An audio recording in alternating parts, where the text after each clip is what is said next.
the Chase Thomas Podcast, for people who have nothing but time to kill. This university has had to sacrifice a bunch this year with Dalton Knecht coming on the way he has.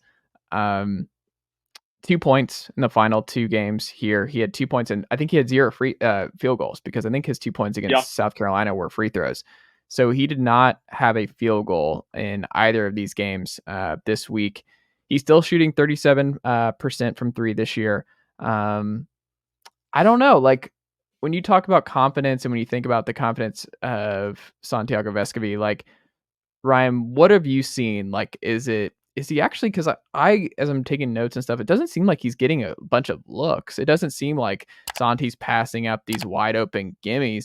A lot of it's driving, kicking, finding guys, like active hands. Like, he's still been great on defense, I think, by and large. I think a lot of it is just the looks haven't really been there, unless I'm missing something. So when we talk about the confidence, stuff like that, I think last year he just had to take more of those contested shots, and he was hitting a lot of those because there was no primary option outside of Sakai or outside of Santi with what they had on the team last year. But I don't know. Are you seeing the same thing, or do you think there really is something else going on with Santi? I've been in the boat you just said basically the whole season, and I still largely think that's it. Like, and it goes back to what you said. The past 2 years, even go back to the Kennedy year. Like, Tennessee's offense was 85% off-ball screens, floppy actions, Santi run around for 25 seconds, wear out your defender, get you a good look from 3.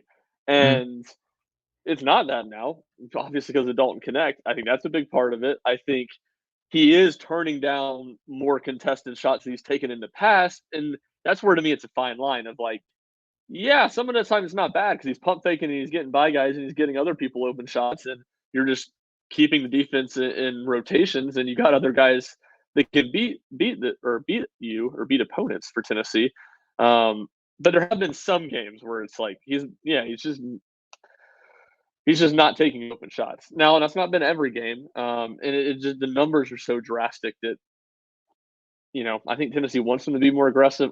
There's certainly some level of a confidence issue, but again, you said the percentages, like, it's not like he's shooting bad percentages.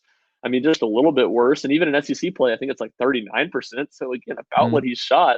So I don't know. I guess is my final answer to your question. I think it's a lot of what you said of Tennessee not running the same stuff to hunt him shots, but it does feel like he's much slower to pull the trigger, which sometimes isn't a bad thing.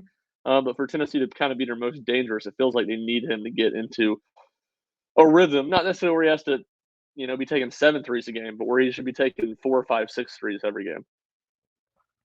But I mean, when he's shooting a lot of threes, it's not like, I mean, he was 5 for 11 against Kansas, and in the Kansas game back in November. That was his highest output of the year. He was 3 for 8 against Ole Miss, so he got a lot of threes up against them. Obviously, a big win there, 90-64.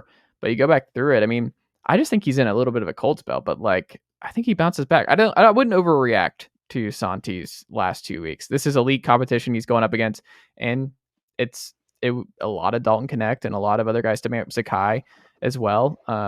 I don't know. I just wouldn't worry about Santi to this point. And I think he's going to have, whether it's the tournament here or the NCAA tournament in a couple of weeks, I think you're going to see another 3 for 5, 4 for 8 Santi game from 3. And it kind of calms a lot of those fears. But I just don't think you're going to see the consistency because they don't need the consistency from Santi. Yeah.